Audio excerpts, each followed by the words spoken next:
All right, there it is. Welcome everyone to the Final Girls Brain Binge. We are at our final talk of the weekend. It's been wonderful so far, and we are so excited to have May Santiago with us today to give her talk on the monstrous feminine and political abjection. May Santiago is a film scholar and cultural theorist. Her work focuses on using cinema as a cultural studies tool for underdeveloped film economies in the Caribbean. She has contributed work to May, Feminism and Visual Culture, Film Criticism, and Final Girls Film Festival. We've had you before and it's been great.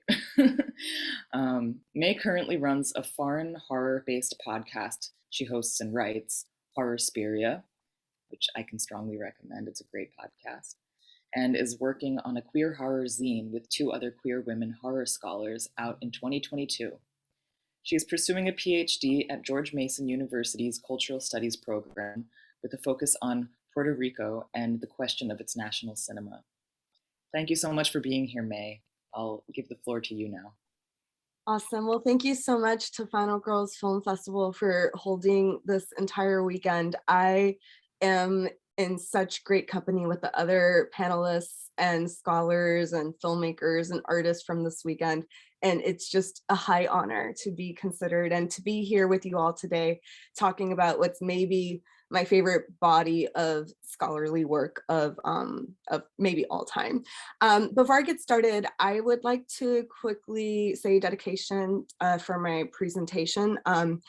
I would like to dedicate this presentation to the memory of the victims of the Pulse Massacre. Today is the 6-year anniversary, and some of you may know I grew up in Orlando within that community. I know quite a few people that were affected by that night, but in general, the monstrous feminine was theorized by a feminist queer woman, and I am definitely a queer life that gets to be alive and appreciate and also like struggle and survive, but most of all, queer memories and queer lives hold us all together, and we all should remember them and honor for very special moments like this. And this is a special moment for me to share something like this with you all. So my talk is for all queers, all women, and anyone who relates to these fights of liberation across borders, class, and identities. All right, so to get into it, my talk is called The Monstrous Feminine and Political Abjection. The Monstrous Feminine is a feminist horror theory theorized by film theorist Barbara Creed in the 90s. Despite how complex, unique, and groundbreaking this theory is, I find that a lot of horror fans don't know all too much about it. I myself wasn't all too familiar with the monstrous feminine until I started my career as a researcher 4 or 5 years ago. So my purpose for today's talk is to do a few things. Most of all, I want to make the monstrous feminine accessible to you all. Whether you're in school, you're not in school, you're young, old, I want you to be able to be like, yeah, I know what the monstrous feminine is. I understand it. It's not obscure to me. The other thing I want to do is go through each of the 7 archetypes which were theorized by Creed using the very examples that she used for her book. And then finally, I want to end the talk by proposing an 8th archetype I've been thinking through over the last few years as the landscape of filmmaking has become more and more diverse. I've been seeing some openings and some really interesting cross sections with other theories to kind of think of this new idea of an 8th archetype. So those are my goals today for you all. Now, before I get started on what the monstrous feminine is, the important thing to know is that the monstrous feminine itself was actually based on a different theory by a different woman scholar, Julia Kristeva. So the monstrous feminine is based on the theory of abjection. So it's first important for me to contextualize what do we mean when we talk about abjection? That might be a term you've heard quite a bit in horror spaces. You may even have some contextual idea, but I think understanding the most granular form of abjection to the most complex forms of abjection can then get us to be like, okay, I get what the monstrous feminine is, okay, but also what are some other questions we can bring into these overlapping intersections? So this quote from Julia Kristeva is actually what opens the entire Monstrous Feminine book of Barbara Creed. So it says, we may call it a border. Abjection is above all ambiguity, because while releasing a hold, it does not radically cut off the subject from what threatens it. On the contrary, abjection acknowledges it to be in perpetual danger. Now, we may have some understanding of what Julia means here, but Barbara Creed helps simplify it very clearly by distilling the idea of abjection into 3 different prongs. And so those prongs are the border, how the idea of abjection centers around crossings of borders, the body. So abjection is a study of general horror and literature. When we get to the monstrous feminine, Barbara Creed is specifically looking at horror cinema and specifically feminine bodies. But right now we're still at abjection, so we're still thinking of the body at large. When we get to the monstrous feminine, we're going to get more specific to the feminine body. And then the third prong is the mother-child relationship. So you have abjection when all 3 of these things are being complicated in some way. Furthermore, abjection, the ideas of abjection are very strong in what we call symbolic economies. So what are symbolic economies? Those are things like religion. Those are things like social norms. And so I'm going to read you this quote about abjection in religious economies that Barbara Creed wrote in the introduction of her book. And as I read you this quote, when she begins to list the different ways abjection shows up in symbolic economies, I wonder if perhaps this list reminds you of anything else you've ever seen or heard of. So Barbara Creed says, quote, we have to understand the very basis of where the concept of horror comes from is very grounded in ancient religious and historical notions of abjection, particularly in relation to the following religious abominations: sexual immorality and perversion, corporeal alteration, decay and death, human sacrifice, murder, the corpse, bodily wastes, the feminine body, and incest, end quote. So when we think about it, these religious abject concepts are also the bedrock of what constitutes horror cinema of both the past and present. So in order to understand like the very elementary form of abjection, okay, we're beginning to get this definition of abjection, but what are some examples, right? Kristeva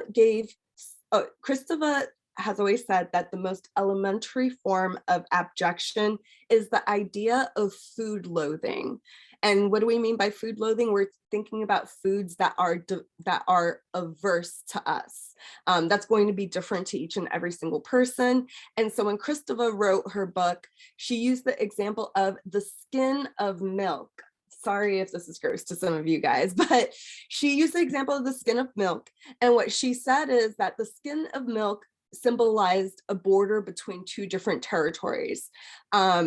For her personally, for her, it symbolized her parents' desire for the skin of milk, but it was a sign separating her from their world because she personally found this idea of this food revolting. If I were to give my own personal example, I would probably think of something like oysters. And similarly, I also have like a parental relationship too, where my parents loved oysters, and I can gag right now thinking about them. But when we think of like food loathing, just overall, this shows up in horror cinema as well, especially when it comes to stories of cannibalism, right? We have films like Raw, Blood Diner, The Hills Have Eyes. You know, that's just a short list that we can get started with the idea of food loathing being abject. So this little elementary form that Kristeva talks about can be a really good introductory concept and understanding the totality of abjection, especially as understanding abjection, like I said, is going to be essential to understanding the monstrous feminine. So, okay, if we are saying we now understand the very basic concepts of abjection, then what are the big concepts? What are the ultimate what is the ultimate in abjection? And so according to both Creed and Kristeva, I'll go ahead and read you another quote. They say, quote, "The ultimate in abjection is the corpse. The body protects itself from bodily wastes such as shit, blood, urine, and pus by ejecting these things from the body just as much as we expel food that we find loathsome. The body ejects these substances at the same time, extricating itself from them and from the place where they fall, so that the body can continue to live." End quote. I think that this will be the most useful thing to remember as I go on to explain the monstrous feminine. The monstrous feminine is very much centered on the biological feminine body as the source of abjection. So when we think about how the monstrous is built in these examples and archetypes I'm going to go over, please keep in mind how abjection, evil, and horror is central to the form of the biological monster in all of these examples. Or if you need like a quick and little like aphorism to keep in mind about where abjection is centered on within the monstrous feminine, I always say that it's all about the body, yada, yada, yada, yada, yada, yada. It's all about the body, yada, yada. So keep that in mind. All right. So aside from these very concrete and material forms of abjection, we do also want to think of abjection in conceptual forms. So for example, and I'm going to read this quote from Creed, she says, quote, "Abjection also occurs where the individual is a hypocrite, a liar. Abject things are those that highlight the fragility of the law and that exist on the other side of the border. But abjection is not something of which the subject can ever feel free. It is always there," end quote. And so when we think of the abject is always teasing the self, aka humans. It's always teasing us to play with fire. It's always teasing us to fall into abjection. It's always teasing us to collapse out of meaning. Thus, there's always an attraction to abjection. And the fact that, honestly, the fact that we're all here this weekend, spending an amazing weekend digging into horror and all of the ways that it reflects society and culture and our own personal experiences. I mean, this may be the best example about how abjection at its core is fascinating. In order to define our own vitalities and existences, it does seem that many humans are obsessed with the very things that will kill or destroy our minds and physical capabilities. So now that we have an understanding of what abjection is, then the idea is like, all right, what does that have to do with horror films, right? And when we think of horror cinema, we can really think of it as the ultimate illustration of abjection, whether it's physical, literal, mental, or symbolic. And so I want to remind you of those three prongs I told you about, right? The body, the border, and the mother-child relationship. Whenever we need to think about, okay, is this abject? We need to think of those three prongs, right? So let's start with the body, right? Horror films have a very obsessed relationship with bodies. This GIF is from Brain Dead by Peter Jackson. And so when it, in some way, in every single horror film, there is the confrontation of the corpse, which remember is considered the ultimate form of abjection. You get no other film genre that's more obsessed with bodies than you do with horror.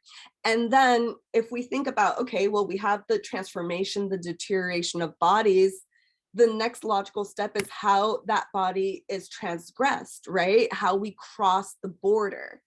And so with bodies in horror, you get the crossing of boundaries within these bodies. The threat can come from anywhere. This example is from the 1931 version of Dr. Jekyll and Mr. Hyde, where there's a complete transformation mentally and physically of this person that is central to the horror of the film. So again, this threat can come from anywhere, but what's at stake, especially in horror films, is the vitality of bodies in many different realms. So then we come to the third prong, right? That mother-child relationship, which may seem almost like the most left field one, so to speak, right? What does the mother-child relationship have to do with all forms of abjection? So I'll read you this quote from Kristeva that more clearly explains what she means by the mother-child relationship being distorted in some way. So she says, quote, Kristeva argues that all individuals experience abjection at the time of the earliest attempts to break away from the mother. She sees the mother-child relation as one marked by conflict. The child struggles to break free, but the mother is reluctant to release it. Kristeva argues that the maternal body then becomes a site of conflicting desires, end quote. So when we think of Kristeva's explanation of the mother-child relationship, we really have to keep in mind the psychological power of boundary breaking as it relates to abjection. What threatens the notion of the self, what separates us from humans, what separates us from what we know, our comforts, our support systems, right? So then if we keep that in mind, and if we look at the mother-child nature throughout horror, we get many examples, such as in Psycho, Carrie, or The Birds. And so now that we have an understanding of abjection, I would like to build into the monstrous feminine. But again, always keep these three prongs in mind. I think it's going to be really helpful, especially if you're thinking of what questions we can ask through the monstrous feminine via those three prongs. So speaking of the monstrous feminine, here is the book, The Monstrous Feminine, Film, Feminism, and Psychoanalysis, written by Barbara Creed. So where did this get started for her? Well, Creed began to theorize the monstrous feminine in 1985 after being a lifelong horror fan. She first started with an article titled The Monstrous Feminine in Film, an Imaginary Abjection, with an emphasis on imaginary because, quote, she says, I wanted to emphasize that these images of female monstrosity were first and foremost imaginary, patriarchal stereotypes, many of which were centuries old, end quote. So 8 years after this first article that she wrote, Routledge, her publisher, published Creed's theory under the title that you see in front of you.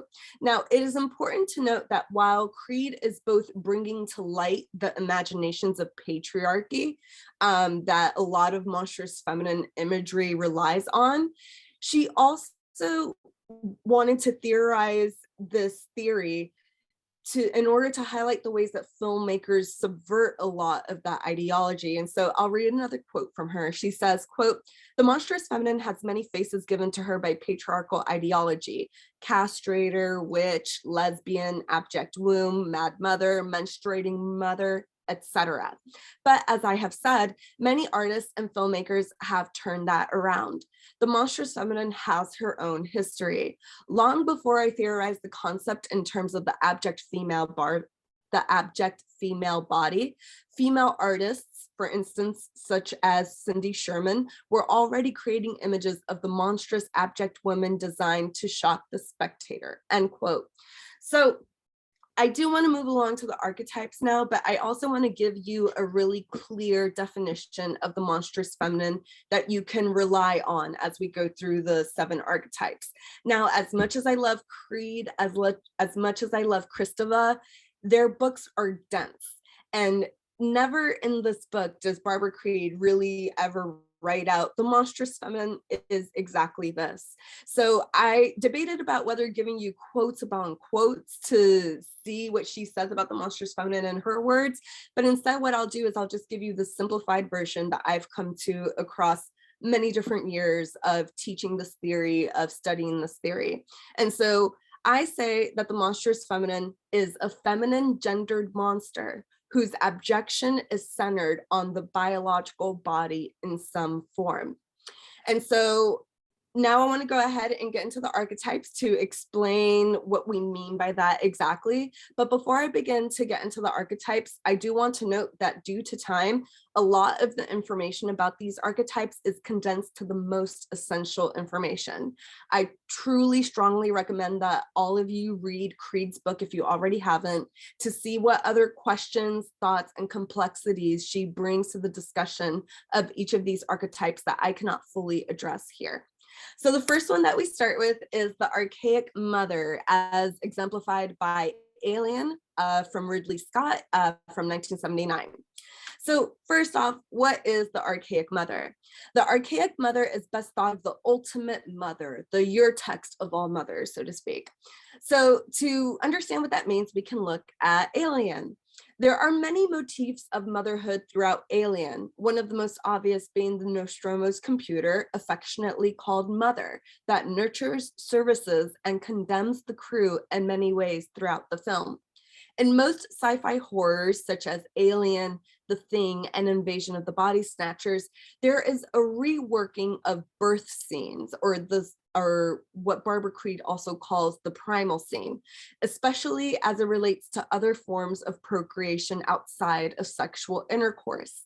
In Invasion of the Body Snatchers, the creature first exists as a giant egg that then hatches into a replica of a human.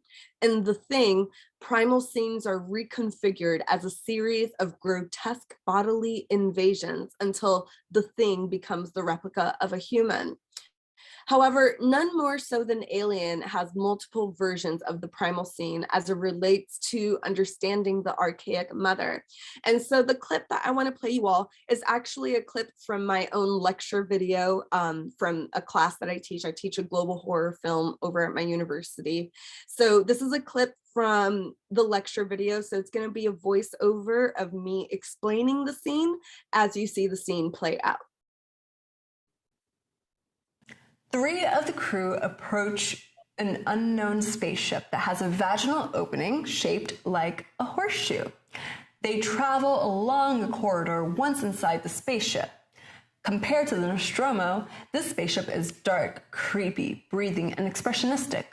Suddenly, the three explorers find a huge alien life form which appears to have been dead for a long time. It seems as though it has exploded from the inside. Kane is then lowered down a shift into the giant womb-like chamber in which rows of eggs are hatching. Kane approaches one of the eggs, and as he touches it, it opens out and shows pulsating flesh. Suddenly, the alien leaps up and attaches itself to Kane's helmet, its tail penetrating Kane's mouth in order to fertilize itself inside his stomach. All right, and for those of you that may not have seen Alien, a couple scenes later, the fertilization leads to a baby alien being burst out of his chest, which is going to be really important to keep in mind as I explain this further. So before I continue, I want to read from Creed again. So she says specifically about Alien, quote, "Three astronauts who explore the gigantic, cavernous, malevolent womb of the mother. Then two members of the group watch an enactment of the primal scene in which Kane is violated in an act of phallic penetration. Kane himself is guilty of the strongest transgression. He actually peers into the egg/womb in order to investigate its mysteries. In so doing, he becomes a part of the primal scene, taking up the place of the mother, the one who is penetrated, the one who bears the offspring of the union. When male bodies become grotesque, they tend to take on characteristics associated with female bodies. In this instance, man's body becomes grotesque because it is capable of being penetrated. From this union, the monstrous creature is born," end quote. The interesting thing about the archaic mother in Alien is that we actually don't get a physical manifestation of the archaic mother. Instead, all the abjection that is central to the horror in Alien is the ominous backdrop of the archaic mother through the enactment of all of her effects, including penetrating and impregnating Kane, the manipulation mother enacts on ship members, the many images of birth and wombs, tunnels, inner chambers, rows of hatching eggs, the body of the mothership, and the birth of the alien itself. To quote Creed again, she says, "The archaic mother is the generative mother, the pre-phallic mother, the being who exists prior to the knowledge of the phallus," end quote. So when we identify the archaic mother in horror cinema, we're looking at mothers that supersede notions of sexual procreation, that inhabit settings and space as symbolic to biological female bodies, particularly if those settings and spaces instigate birth upon the inhabitants of the spaces, transgressing gender boundaries and reproductive capabilities. To end on a quote from Creed, she says, quote, "The central characteristic of the archaic mother is her total dedication to the generative procreative principle. She is the mother who conceives all by herself, the original parent, the godhead of all fertility, and the origin of procreation. She is outside morality and the law, end quote. And so to end the explanation for this archetype, some other examples of archaic mother imagery that Creed provides in her chapter are: one, the tooth vagina / womb of Jaws. So yes, Jaws, the shark, is a male, but the imagery itself is what Barbara Creed is referring to when discussing the archaic mother and abjection and horror. Other examples she gives are the wombs of the thing in Poltergeist. Now, when I teach this this concept in my class, one film that I think uses the archaic mother very well is the Rec franchise series, which is from Spain. Teresa Medeiros, she is the monstrous feminine in that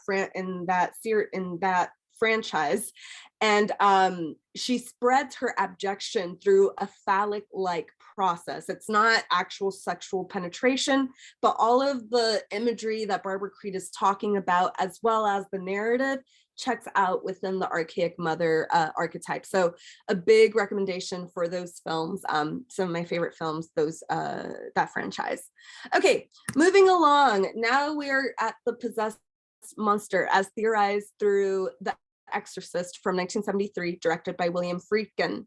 Now, to first understand the possessed monster, I think it's best if we get a recollection of some of Reagan's greatest hits from The Exorcist. So having a refresher of just how insane some of the things that happens in this film will help with setting the bedrock of what is the possessed monster. You're gonna die up there.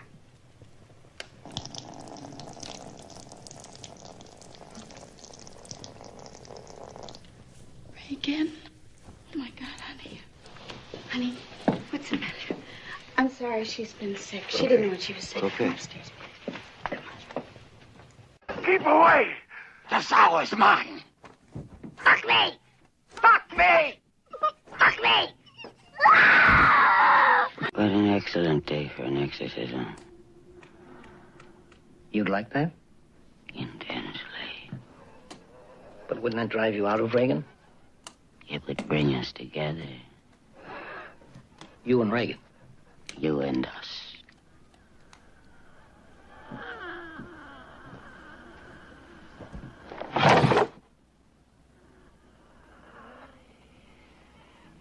Did you do that?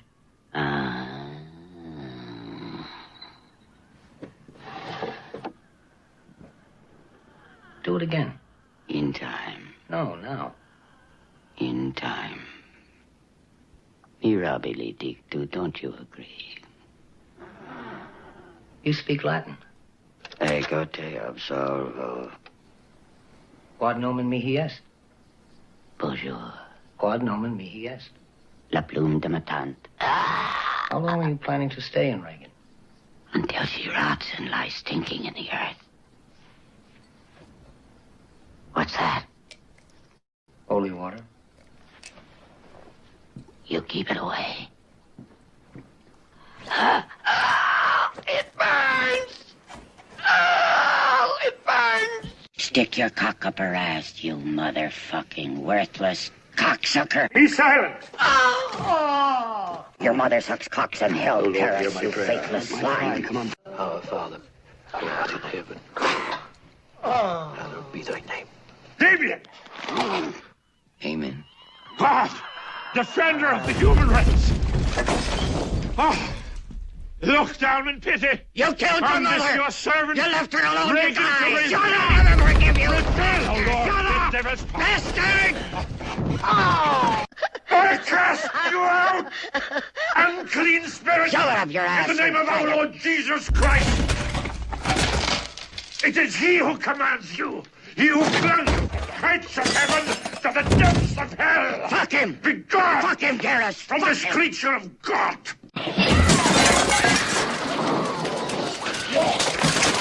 Jesus, fuck you! Jesus, fuck you! Fuck you!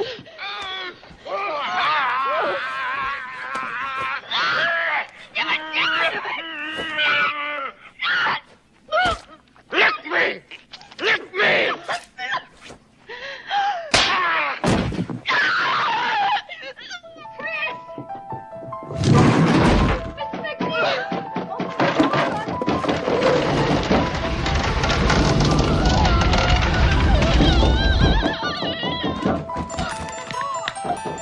you know what she did? Your canting daughter? All right. Like suffice to say, Reagan is transgressing nearly every social norm expected of a young girl her age in The Exorcist due to the possession of her body. To quote from Creed, she says, quote, "Possession becomes the excuse for legitimizing a display of aberrant feminine behavior, which is depicted as depraved, monstrous, abject, and perversely appealing," end quote.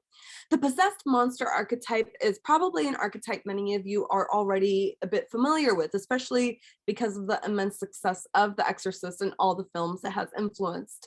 I can literally list so many knockoffs here, but I know that y'all have your own list and we literally don't have the time.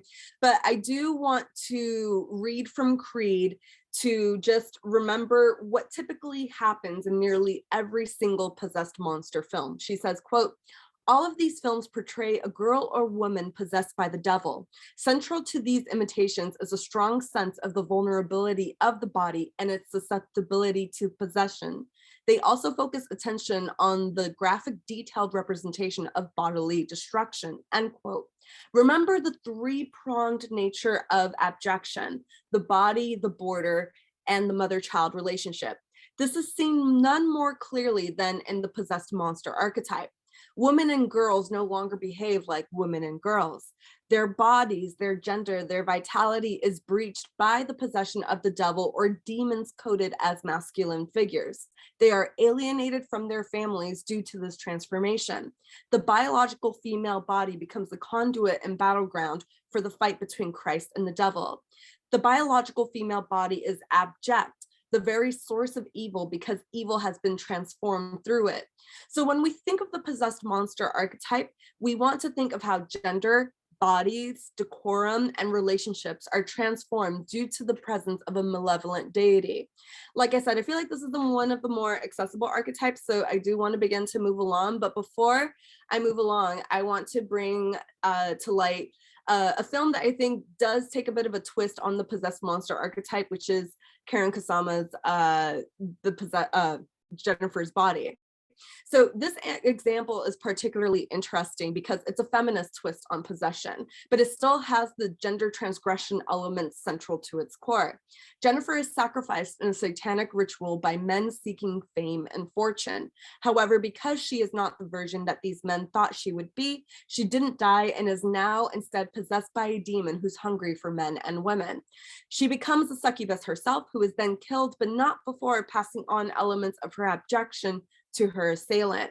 Decorum, gender roles, and vengeance are central to the film's exploration of abjection and themes, offering a different perspective to the incessant and self-mutilating abuse of many possessed monster archetypes. All right, so moving along, now we're at the monstrous womb, which Creed theorized through The Brood from David Cronenberg in 1979. And so to best understand the monstrous womb, we really have to focus on anatomy, particularly uteruses. To quote from Creed, she says, quote, "From classical to Renaissance times, the uterus was frequently drawn with horns to demonstrate its supposed association with the devil. Margaret Miles points out that in Christian art, hell was often represented as a womb, a lurid and rotting uterus where sinners were perpetually tortured for their crimes. In the horror film, the ancient connection between woman, womb, and the monstrous is frequently evoked," end quote. None of these is done more well than in The Brood by David Cronenberg, a very personal body horror piece that was inspired by Cronenberg's own bitter custody battle with his ex-wife, a film that he himself calls his own version of Kramer versus Kramer. I'm going to go ahead and play you all this clip from The Brood that can best foreground the type of imagery and functionality of the monstrous womb that Creed is talking about. I think it is so well distilled in this little 2-minute clip I'm going to play you.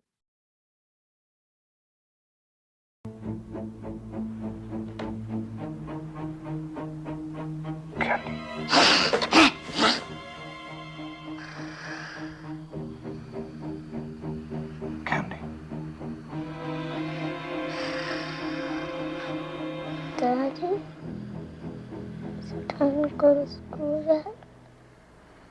No, sweetheart. It's Dr. Hal. Your daddy's downstairs talking to Mummy. He wants to see you.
God, Nola.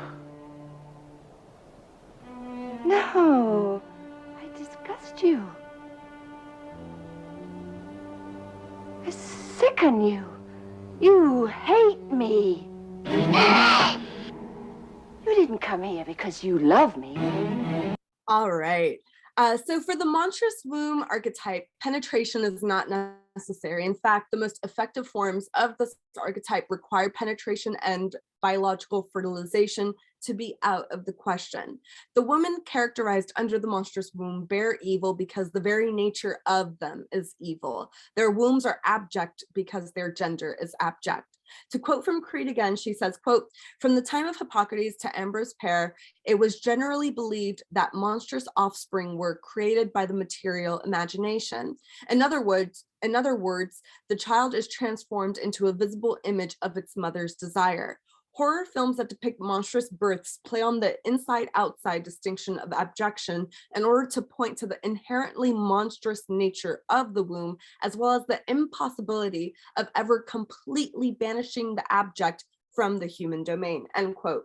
Women are the cause and blame of the evil they birth through their abject wombs, and none is more metaphorical, literal, and evident than in Cronenberg's The Brood. Some other films, before I move on, some other films that tie abjection to a biological female's wombs are Demon Seed, Extro, The Incubus, and The Fly. So some other examples you can read about or watch. Okay, moving along, now we're at The Vampire, as theorized through The Hunger from 1983, directed by Tony Scott. So when it comes to the vampire, I'm sure I don't need to go into too much detail here because most of us are aware and tired of the same old tropes, right? We have the lesbian vampire boom that was supposedly influenced by gay liberation movements, despite the fact that most of the films accredited to this wave were made for and made by men. We also have one of the very first literary vampires, Carmilla, that predates Dracula and was a sapphic seeker of vitality and love. So for this archetype, Creed explicates the example of The Hunger with the iconic bisexual vamp played by Catherine Deneuve. Creed explains the feminine vampire as, quote, "One of the most interesting and compelling of monsters is the female vampire, frequently represented as a lesbian. In one sense, her lesbianism arises from the nature of the vampiric act itself. Sucking blood from a victim's neck places the vampire and victim in an intimate relationship. Unlike other horror film monsters, the vampire unfolds the victim in an apparent or real erotic embrace," end quote. Now, despite Robert Creed saying that, I myself want to interject here for a second, though, and also point out that blood sucking, the act of vampirism, has also been connoted through non-consensual acts such as rape. So even though there is a sexiness and eroticness to it, there's also a very real sexual violation in the act of blood sucking, especially if it's not agreed upon, which most vampire interactions, particularly in horror cinema, are not agreed upon, I would say. Right. So at the end of the day, because of the connotations involved in vampirism, female vampires are still monstrous, abject, and capable of evil. They just do so with erotic intent. The female vampire hits the three prongs that we've been talking about, right? She is a violation of the human body. She is a violation of the human body. She is a violation of the boundary between living and dead. And number three, due to her lesbianism, she disrupts the nuclear family with her abjection. Furthermore, because female vampires allow blood to flow, feasting on blood, there are menstrual connotations, leading us back to those notions of abjection through bodily fluid, in this case, gendered abjection through anatomical parts and the ability of those parts, right?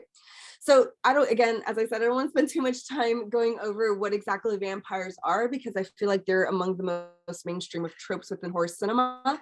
But I do want to round out this archetype by looking at a more recent example of the female vampire trope, and an example that might complicate, or honestly, as I prefer to think of it, expand our notion of vampire lore, the monstrous feminine, and gendered abjection. So a clip that I'm about to play is from Bit, which is a 2019 film directed by Brad Michael Elmore. So this is a clip from Bit where a transgender teenage girl, her name is Laurel, she moves to a new city and falls in with a vampire coven, which, you know, you do when you move to a new city. In this clip, the rules of the coven are explained to Laurel, our teenager. As you all watch this clip, I want you to pay attention to how gender and abjection is discussed, what is considered abject and dangerous, and how the monstrous feminine can be interpreted as a sign of power rather than for evil through an example like Bit.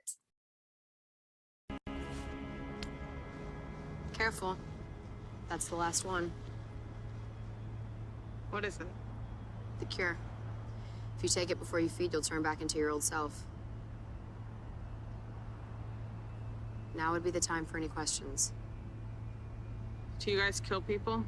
Indiscriminately. Innocent people? I'd say it's like 80-20. You know, we try to target the trolls, the privileged, and their apathetic trust fund kids, but we're not a movement. We're a terrorist organization at best. So you were gonna kill me? Yes. Why? People you're attracted to taste better.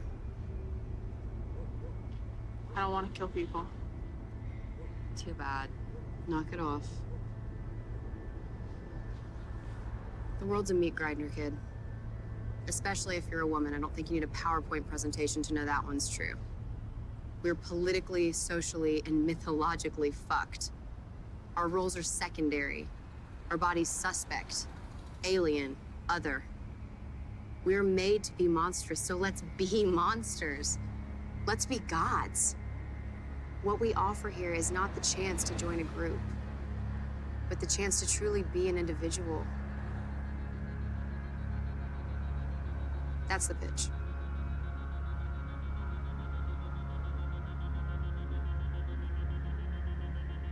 What about my family? What about him? Izzy directs music videos and visits her brother all the time. Frog does tattoos out of her dad's shop in Eagle Rock. And Roya has a cat, Mr. Kitty. We stick together because we want to. Because it's safer. But you can do whatever you want, just don't break the rules. All right, what are the rules? Glad you asked. The first rule of Bite Club. Fight Club? Juggalos was taken. We don't actually have a name. I was trying to sound cool. What about Bid Girls? Nah, sounds like we're part of STEM or something. Anyway, rule number 1. You never glamour another vampire. Okay, you never invade their mind to affect their decisions. Rule number 2. You kill what you eat. Otherwise it turns, and we're not ready for that kind of expansion yet. All potential recruits are decided by me, and me alone, but we all have veto power. Which brings me to our final and most important rule. You never, ever turn a man. It's off limits. Men can't handle power. They have it already, and look at what they've done with it. What about me? Never crossed my mind.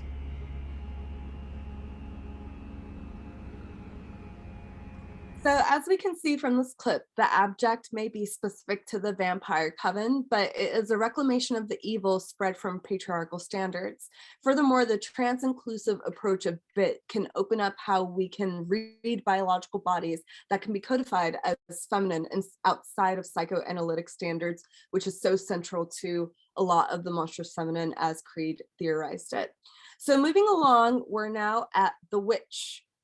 Which was theorized by Creed through the example of Carrie from 1976, directed by Brian De Palma. Similar to the vampire, horror's understanding of the witch is rather mainstream. Additionally, witches are incontestably the most feminine of all horror monsters. By definition, witches are women. The interesting caveat is witches haven't always been coded as monsters, especially in films. Very early George Méliès films like The Witch and The Witch's Revenge simply had witches as magical beings. In fact, it's really not until we get to The Wizard of Oz in 1939 that we get the cinematic coding of witches as monsters. Then by the 1960s, we are getting witches regularly in horror films such as Black Sunday and Witchcraft. But the interesting thing about how Barbara Creed theorized the witch archetype is how open the definition of the witch is within this archetype. So as I begin to read some explanation from Barbara Creed, I'm going to play this clip, but with the sound off. I really just need the visual for this part. All right, so first let's talk about what it actually means to be a witch. To quote Creed, she says, quote, "In ancient societies, all magical powers, whether used for good or evil purposes, inspired the deepest dread among the members of the community. The earliest known witches were feared not as agents of the devil, as the Christian church later argued, but because they were thought to possess magical, terrifying powers," end quote. Witches exceeded human notions of humanity and morality, and thus, even before cinematic or literary stereotypes of witches, there was a very pervasive social fear of witches dating back to ancient times. To bring in Creed again, she says, quote, "In some cultures, a young girl who had prophetic dreams at the time of her menarche was frequently singled out as a future shaman or witch. Again, we see the association between women's blood and the supernatural," end quote. Menstruation becomes a symbol for a curse, which automatically condemns biological females due to how their anatomy functions. This theme is explored in Brian De Palma's Carrie, as we can see in a clip like this that's about to play. Now, just because there are themes of menstruation in a horror film doesn't automatically mean we are dealing with witch archetypes. To quote from Creed, she says, quote, "In the horror film, the representation of the witch continues to foreground her essentially sexual nature. She is usually depicted as a monstrous figure with supernatural powers and a desire for evil. Her other social functions as healer and seer have largely been omitted from contemporary portrayals.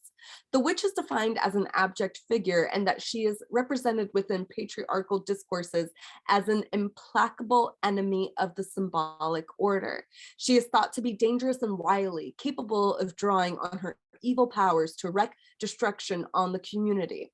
The witch sets out to unsettle boundaries between the rational and irrational, symbolic and imaginary. Her evil powers are seen as part of her feminine nature. She is closer to nature than man and can control forces in nature, such as tempests, hurricanes, and storms," end quote. So when we're looking at the witch archetype, we are not necessarily needing covens, spells, or witchcraft itself. Whichever monstrous woman that is objectified because of their bodily functions, their relationship to nature, and how this manifests in supernatural powers can count as a witch, much like in Carrie. Sometimes the power themselves are linked to the female reproductive system, which is also how it is implied and presented in Carrie. Now, I think we actually just had a really amazing talk this weekend about the complexities and explorations of the witch in horror cinema, so I won't harp on too much about the witch here, but I do want to call attention to the nuance and connection to nature and the threat to the symbolic order of society embedded in the archetype within the monstrous feminine.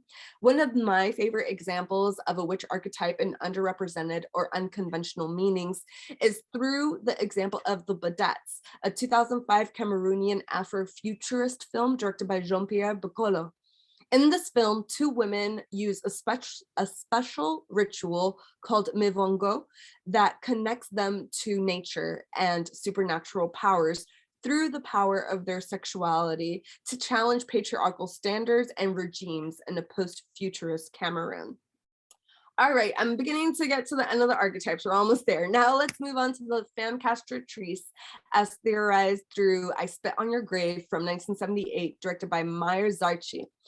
Now, the femme castratrice may not be a term you've heard before, but I assure that most of you are quite familiar with this concept. So to ease you into it, I want you to focus on the root word castratrice. To quote from Creed, she says, quote, "Male castration anxiety has given rise to two of the most powerful representations of the monstrous feminine in the horror film, woman as castrator and woman as castrated. Her literal castration is depicted in films where she is usually a victim, such as the slasher film. And so women can be represented as castrated either literally or symbolically. Her literal castration is depicted in films where she's usually a victim, such as the slasher film, where her body is repeatedly knifed until it resembles a bleeding wound. In other horror films, woman is transformed into a psychotic monster because she has been symbolically castrated. That is, she feels she has been robbed unjustly of her rightful destiny, or her body has been violated and she's seeking vengeance, end quote. This latter definition is what we're talking about when we discuss the femme castratrice, the castrating female monster seeking vengeance for what has been castrated from her. So Creed sees this example through with the exploitation rape revenge film I Spit on Your Grave, though some other examples include Fatal Attraction, The Hand That Rocks the Cradle, Single White Female, and Poison Ivy. The castrating woman, or the femme castratrice, is typically a sympathetic figure and is rarely punished. We are rooting for her vengeance throughout the film, which will be different from the castrating mother and is already different from the castrated women who are victims or castrated female monsters. Rape revenge films have become quite popular, especially in the 21st century, with women-directed horror and within movements like the new French extremity. So before I move on to the final archetype of the castrating mother, sometimes femme castratrice tends to be misunderstood in its nuance because vengeance is so central to horror cinema narratives overall. So I want to remind you again of the three-pronged nature of abjection: the transgression of the body, borders, and mother-child relationships. The castrating woman is ready to inflict damage to bodies for whatever perceived slight has been taken of her, whether it's physical or metaphorical. There is typically a crossing of moral boundary in this process, though the morality is up to the judgment of the femme castratrice. And finally, typically castrating women are threatening some form of social order, even if that social order itself is chipping away at patriarchal notions of dominance. These women are victorious in their vengeance, though their own bodies and psyches become monstrous through the transformation process of their multiple castrations. So finally, we're at the castrating mother, which Creed theorized through Psycho from 1960, directed by Alfred Hitchcock. Finally, we have the castrating mother and the archetype that embodies the transgression and abjection of the mother-child relationship the most. To quote Creed, she says, quote, "Given the nature of the horror genre, its preoccupation with monstrosity, abjection, and horrific familial scenarios, the issues surrounding the mother-child dyad are generally presented in a more extreme and terrifying manner," end quote. This is the case in many castrating mother films where the monstrous figure might not even be a biological woman, like in Psycho. However, Norman's adoption of his mother's identity due to the abuse and fear he inherited from her creates a psychotic, gender transgressive monster in and of itself. Now, this is definitely where I want to pause and recognize the problematics of the theorization of this archetype, especially as it relates to Psycho. Psycho is a transphobic film that puts no genuine thought or consideration towards gender dysmorphia and the abjection that could be tied to gender transgression. Norman is labeled as a freak because what sane man would dress up as a woman and mercilessly kill others? The transgender female killer is a trope that would be reused with films such as Silence of the Lambs and Dress to Kill. So while I continue to explain this archetype, I also want to push a bit against some of its theorization, especially in our current age. I'm not interested in erasing the voices of post-binary folks in this process or of transgender folks. And I encourage any of you to bring this up for discussion after the talk. So with that caveat attended to, it's also important for me to clarify that the transgression of gender boundaries is not essential to the castrating mother figure. Sometimes the castrating mother is the monster of the film, such as in the example of Friday the 13th and Mrs. Voorhees, whereas Mama Bates castrates her own son through abuse that is then manifested in his proclaimed psychosis. Mrs. Voorhees castrates for her son, as explained in this scene.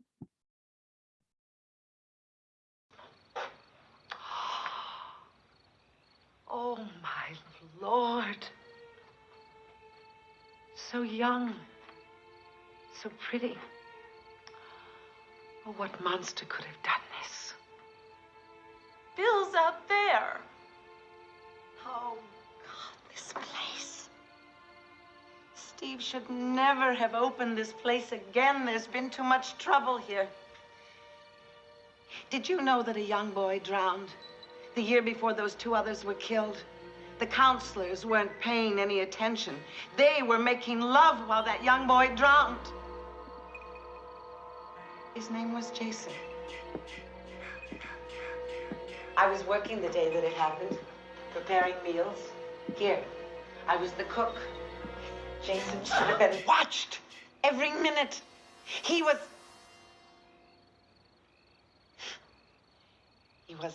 a very good swimmer. We can go now, dear. I think we should wait for Mr. Christie. Oh, that's not necessary. I don't understand.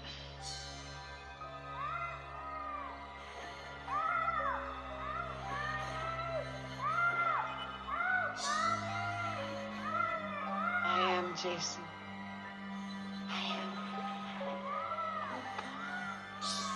You see, Jason was my son, and today is his birthday. Where's Mr. Christie?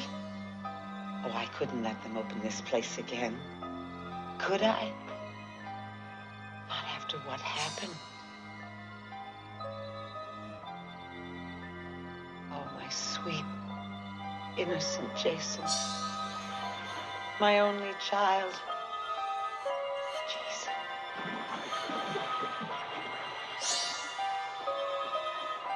You let him drown. You never paid any attention. Look what you did to him. Look what you did to him. Amazing. So the castrating mother, as a result, can manifest in different and nearly opposite ways. But what is common about all iterations of the castrating mother is she's another form of the castrating woman who is typically punished for violating the mother-child nuclear model and for her abusive or murderous tendencies. This is further underscored in Psycho, as Norman doesn't murder as himself, but he murders as his mother, doubling the castration connotation, and again, furthering notions of gender transgressiveness, messy or hollow as they may be given the director and narrative of the film. And while the castrating mother figures do tend to die or be already dead in the narrative, they do take on an immortal nature due to the generational trauma they inflict. For example, in Psycho, one of the final frames is a superimposed skull face from Mama Bates onto Norman's grin. And Friday the 13th, Mrs. Voorhees' legendary murdering spree is then taken up by Jason for multiple sequels. So before I finally move on to some new ideas I want to propose, I want to remind you all of the three-pronged nature that the monstrous feminine and abjection rely on: the border, the body, in this case, the feminine body, and the mother-child relationship. This is where we can always begin if we want to talk about the monstrous feminine, and it's what I want you to keep in mind as I wade through some thoughts I have about a new archetype. So I want to spend this last little bit of time that I have with you all sort of weeding through my thoughts on a new archetype that circles around political abjection taken from real life political injustices. This is an unformed exploration I've been thinking about thanks to an influx of diverse horror filmmaking in the 21st century, something that was not a circumstance when Barbara Creed wrote this book in the 80s. She was dealing with a lot of male-dominated films, a lot of cis-dominated films. I mean, we're still in that era, a lot of, white films as well. But now horror filmmaking has been made more accessible and more representative. It is far from perfect. And this changes the ways that we can think about things like the monstrous feminine, with a much more diverse landscape of filmmaking, with voices that were silenced or siloed before in a classist filmmaking reality, we are getting explorations of the abject that challenge notions of power, life, death, and how the corpse can embody all of those things, metaphorically or literally. I'll be honest with you all in saying that I've struggled with figuring out what to name this archetype, because every title that I settle on feels exclusionary of a nuance I want to address. And so here are some of the ideas I've thought so far of this new archetype and what I could call it. But I strongly encourage any of you to have a dialogue with me after this presentation to see if we can weed through ideas and use collaboration to really kind of give a name to what I'm trying to talk about. Of course, I think the center of this is the title of my talk, which is The Monstrous Feminine and Political Abjection. But even my problem with that title is that in what country, in what world are feminine and post-binary bodies not politicized? We're politicized everywhere throughout the world. Existing in one of these bodies automatically leads to a politicization that none of us can opt out of. But in order to kind of begin getting into some openings, what I want to do is I want to bring in along some other theorists to clarify what I mean a bit by political abjection. So I think a good person to start off with is Foucault, as much as I hate to do so.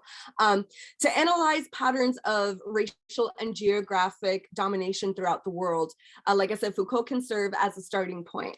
He famously created the theory of biopolitics, which is centered on the idea of biopower.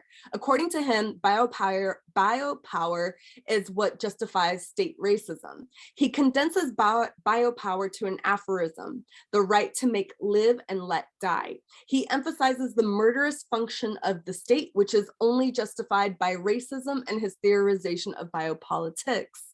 He even argues that colonization could have only developed because of racism in conjunction with biopower, by using themes of evolutionism, by appealing to racism. A colonizing genocide is what he calls it. This can already be helpful in establishing the idea of the archetype I want to talk about, which is based on the gendered body and political abjection. But I want to read this idea of biopower and biopolitics even further by bringing in Akila Mbembe, who expanded on the notion of biopower to clarify the true intention behind structures of state subjugation, coining a theory now known as necropolitics. He inverts Foucault's make, live, and let die to be a constant and consistent active killing power. So necropolitics is a state of living dead, a slow trek towards the end for targeted populations and who may live and who must die in order for our world to thrive as it does. And so now that I've kind of laid the ground of what I mean theoretically, I want to talk about the archetype I'm trying to theorize through two examples. The first one is 2019's La Llorona from Guatemala and directed by Jairo Bustamante. La Llorona is a Latin American urban legend associated with ghosts, but more specifically with a lore that changes depending on the country that you're in.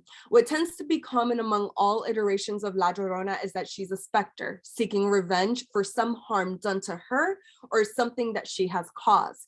In Bustamente's film, the director turns the legend into a political tale of vengeance and justice that has rarely been embodied in a lot of 21st century horror.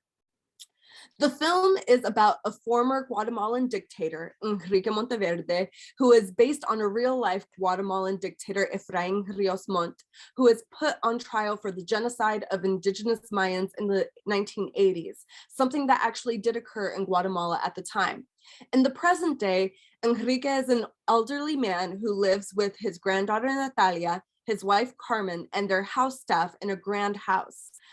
He is convicted of his war crimes early on in the film, though the High Court of Guatemala overturns the verdict, which leads to large demonstrations outside his house and civil unrest in the city.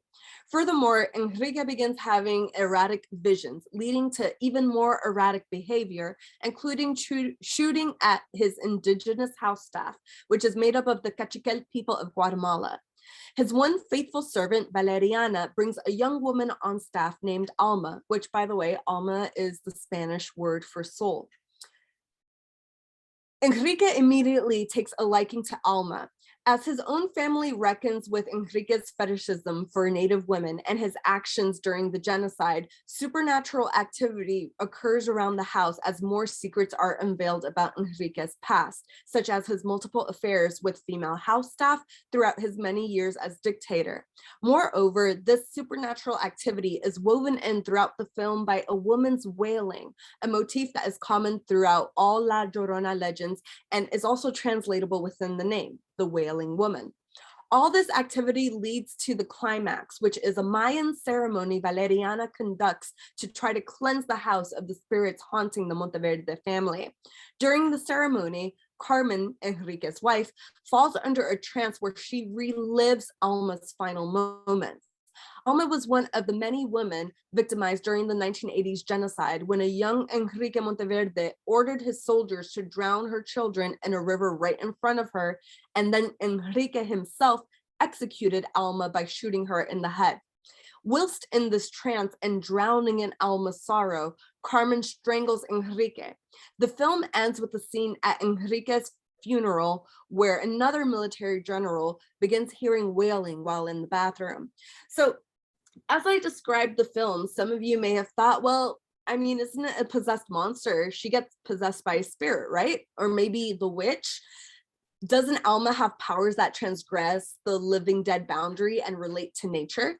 But my objection to characterizing this film under either of these archetypes is twofold.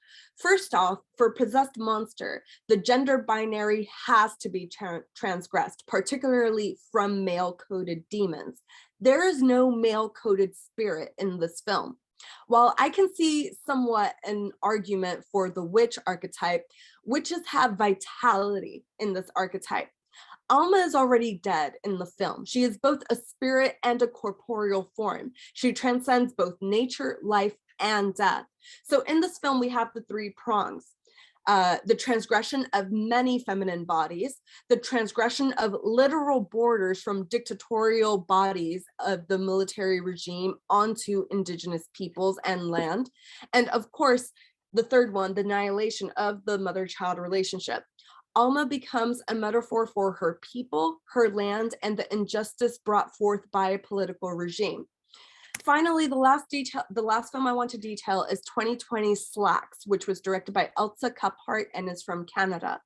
Slacks could not be more tonally different from La Llorona. It is a sharp satirical object horror film about a pair of killer fast fashion pants called Super Shapers. This pair of super shapers ruthlessly murders employees at a trendy Canadian clothing store called Canadian cotton clothers, which could easily stand in for any H&M, Forever 21, or Zara. As each employee is picked off, two younger employees, Libby and Shruti, begin to notice some particular quirks from this pair of jeans. After a social media influencer is killed off mid-video recording, Libby goes through the influencer's phone to find footage of the attack. Libby and Shruti watched the video together and noticed that the pair of jeans did not kill Shruti in an opportune moment where Shruti was singing aloud a Bollywood song. Instead, the pair of jeans suddenly performs a Bollywood dance routine behind an unaware Shruti. Armed with this information, Libby asks Shruti to speak to the killer jeans in Hindi to see if perhaps the two women can talk sense into the jeans. While the pair of jeans cannot respond verbally, the sentient object begins to write on the wall in blood her story. She explains that her name is Kirat, and she was a 13-year-old child laborer who was killed in the labor fields outsourced by the CCC in a small rural village in India.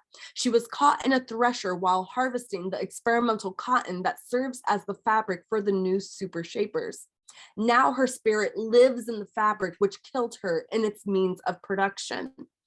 This story is directly tied to many inhumane, real-life, deathly instances of outsourced child labor throughout the global South, particularly in the name of fast fashion, with companies such as Forever 21, Shine, and Zara being complicit in this capitalist death exploitation.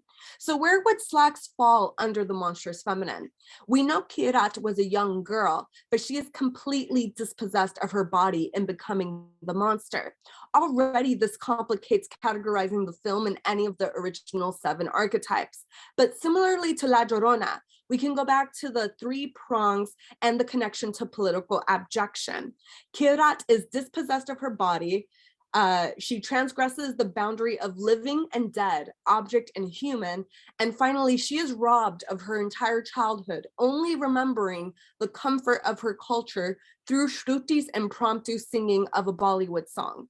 Similar to Alma, Kirat is in her quest for vengeance, embodies the political abjection relegated to many countries throughout the global South as globalization and capitalism relegate the world into a tiered system. Who is allowed access to their childhood and their body under the strain and exploitation of centuries of colonization, neocolonialism, and neoliberalism? As horror becomes more and more directly political, especially due to the rise of marginalized filmmakers and the accessibility of filmmaking overall, I wonder if we can begin to think of an 8th archetype that binds the gendered feminine monster to political abjection. Of course, the word political itself, as I said, is already mired in a bit of obscurity. But with films like Slacks and La Llorona, which have direct ties to political events as metaphorized by feminine monsters, I wonder how we can more directly address the nuance of political abjection, even see how some feminine monsters embody the way land is treated metaphorically in horror narratives. This is where I really hope bringing these ideas to discussion might help me clarify this idea with an audience like you and many others who aren't here today to provide more nuanced, varied, and richer readings of films within this landmark feminist theory. Now, there are many, many more questions and discussions we can have about the monstrous feminine, including questions about the gender binary itself and trans-inclusive readings of the monstrous feminine. I really hope we can spend some time now talking about this, though I do want to end on a last few notes regarding the theory in the 21st century. Like I said earlier on in my presentation, I did not and cannot go over everything that's ever been written about the monstrous feminine from Creed or from other amazing scholars. Creed herself is actually working on an updated version of the monstrous feminine, one book that I cannot wait to read once it's finally out. But right now there is a book that was released in 2019 called Rereading the Monstrous Feminine, Art, Film, Feminism, and Psychoanalysis. This incredibly rich book includes reworkings of the theory, an interview with Creed, and an analysis of the theory alongside 21st century films, such as the work of Paul Ardnon, Slovenian cinema, and millennial Japanese horror women. So if this talk interested you and you want to learn more, please consider reading the original book and finding this new book for further reading and perspectives. Thank you. Wow, thank you so much, May. That gives us so much to think about and work with. Does anyone have questions? Now is your time to enter these questions into the chat.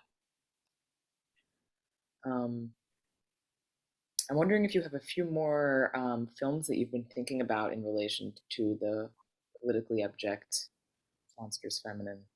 I have one more that I really wanted to include. This talk was already so long. And it would be Possession, my favorite film from 1981, Andrzej Zulawski's. And I really like that example because Andrzej Zulawski himself has said that possession was a way to embody the trauma of Berlin while shooting in a divided Berlin, and then embodying that that relationship or you know, that abjection within the relationship of the film, which is like the crux of the film's narrative. So that is the only other film that I have thought alongside this. Yeah.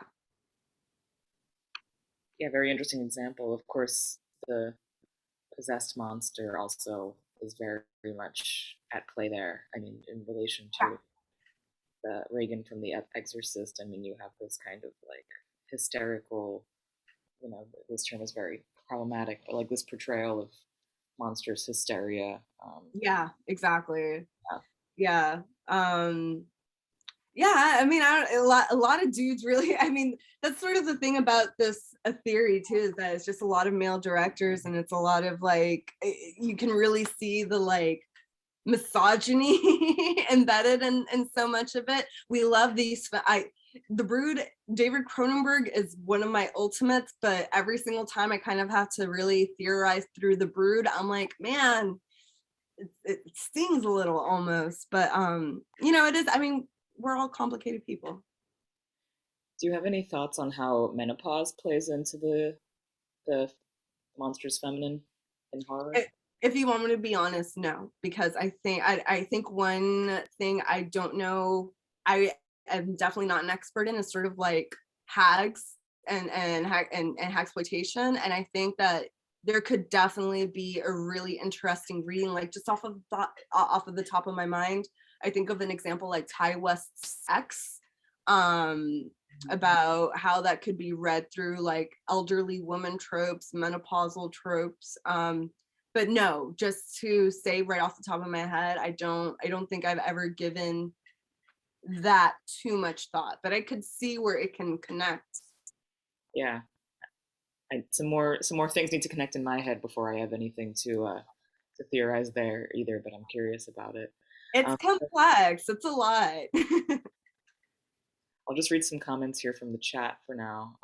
First of all, a lot of people are saying it was incredible and thank you and gracias. And Vanna Taylor says, I want to applaud you for providing the type of info that someone would have to enroll in a whole class to be able to receive. Yeah, thank you so much for that, by the way. This was my goal. This is my favorite lecture to give in my own class, but it's very heavy on psychoanalysis, which you know, I totally understand a lot of people's aversion to it, but I think that Creed says such brilliant things that can be simplified. And that's why I have such a passion for it, because I think if we're able to talk, I mean, I think that's something that has echoed through all of these talks.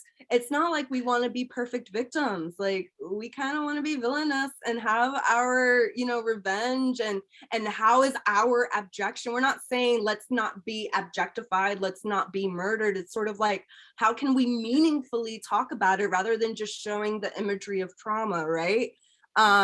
And I think that that is something that any of us in this audience that's attracted to a mission statement like Final Girls Film Festival does, we want to have spaces where we can talk about the complexities of that and not have it be a binary like good, bad morality thing.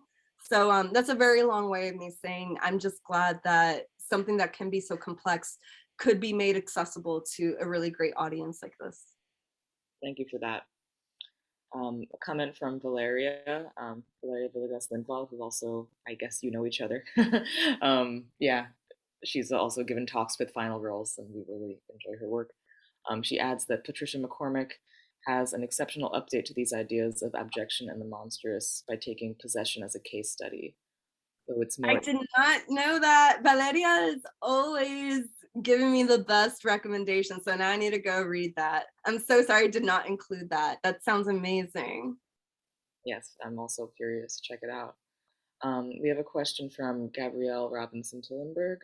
I'm curious if you see the politically charged Monstrous Feminine as a more hopeful look at the effectiveness of rage from feminine gendered folks, as in, if we all allowed ourselves to rage against recent threats to Roe versus Wade, we could protect it more, in contrast to how current systems of power don't fear feminine rage but should.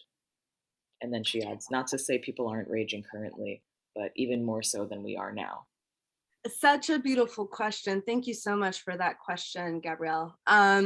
So there was an iteration of this talk where I was like, monstrous feminine as political activist, maybe, but the activism element felt a bit buzzwordy from my own perspective. Like I didn't feel like I saw that through.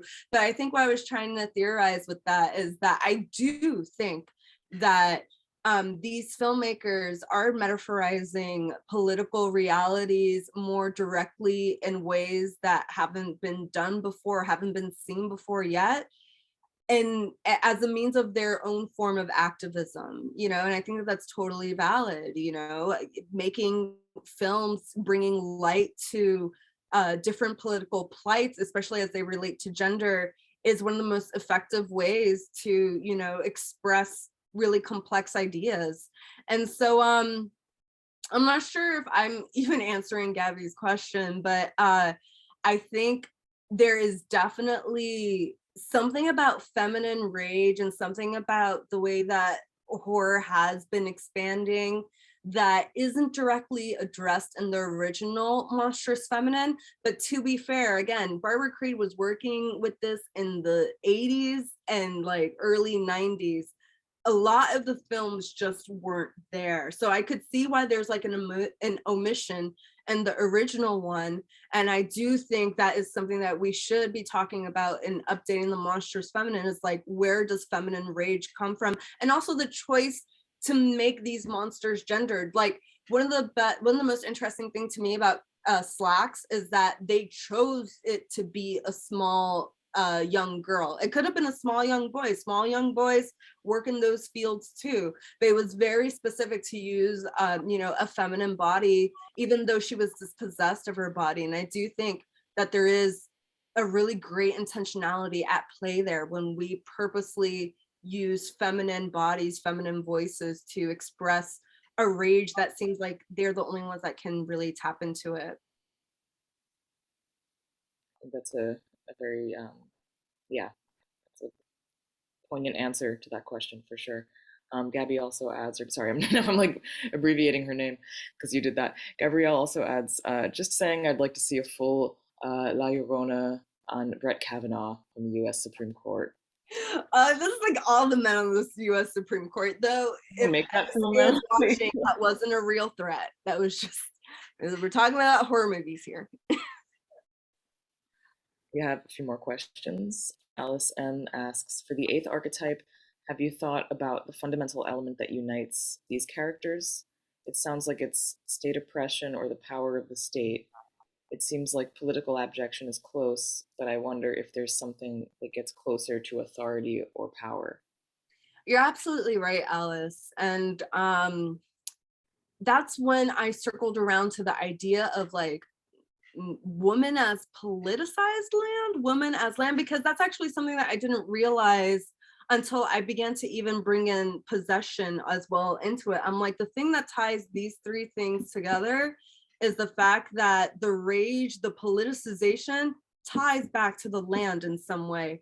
But then the problem with sort of like saying something like woman as land or woman as politicized land, or even like woman as borders, is it takes on a very eco you know, portrayal, and ways that is kind of what made me feel unsure. I mean, I think there's a way that you could read a eco horror into something as woman as land that's also political. This is where like the word in and of itself, political, is like, what's that mean? You know? So yeah, but I really like the idea of authority. I mean, the idea of authority is why I brought in Foucault and Emma Bembe. You know, these dudes are just speaking about authority and how state uses their, you know, powers of authority. And so I think there's something all in there. I just don't know what it is yet, but I really appreciate you bringing those ideas forth, because I completely agree with you. I think it ties back to authority. I just don't know what the word is, though. Don't know what it is yet. Just had a thought about the movie Ma. Do you know this movie with I do. Spencer? I And do. this very much problematizes like the maternal figure. Yeah. I'm not exactly sure why this came to mind just now, but I'm thinking like there's for sure also, I mean, much further back the history of, I mean, it's not so further back, it's also very much present today, but like the way that race relations play out in the US, tracing back to slavery and the criminal justice system and everything. And like this is also a bit mapped onto what's going on there. But it's not like, it's not really so like deeply probed. It's just yeah, I'm thinking about her as a bit of a political battleground figure in a sense. Yeah. Abject. Yeah. I mean, I don't know. That was so well said. No, yeah, I feel it, and like I said, I think again, these were the examples that came to mind really quick. But I'm sure that if I actually like had the time to spend just a month looking through 21st century horror and thinking of more examples, there would be a lot more coming up like that, like Ma and whatnot. So yeah, I don't know. One day maybe it'll all click together. Maybe Barbara Creed will see this. It'll be online afterwards, so who knows? Maybe we can send it around, see what happens. Ghosts of imperialism, political specters. Yeah, I mean, the thing with political specters is like, then in the case of possession, it's not a specter, right? Should I? I'm gonna read the full question out loud, because later on people will just see this and they won't see the chat. Yeah. So, okay, so the final question on the list there is, maybe political specters or ghosts of imperialism or something could be a starting point for a name for the political abjection in the movies you mentioned. Yeah, and I think Vanna she said, or they said, I am wondering if you have any thoughts on how a film like Titan and how it fits in the Monstrous feminine, featuring pregnancy, womb, horror, and challenging gender and identity, etc. Yeah, I think if I were just to quickly categorize Titan, it's a monstrous womb movie. You know, that seems to be really central to it.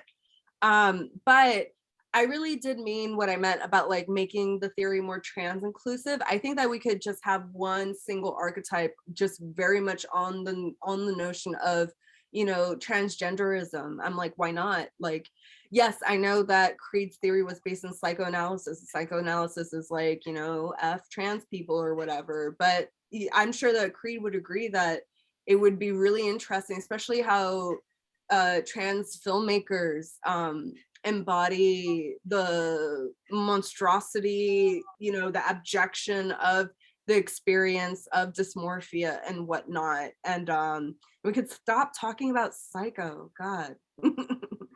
And we could talk more about films like Titan and stuff like that.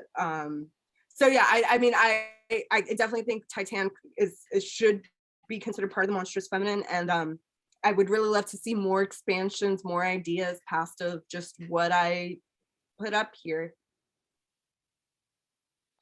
I'll just read one last question here from Mars.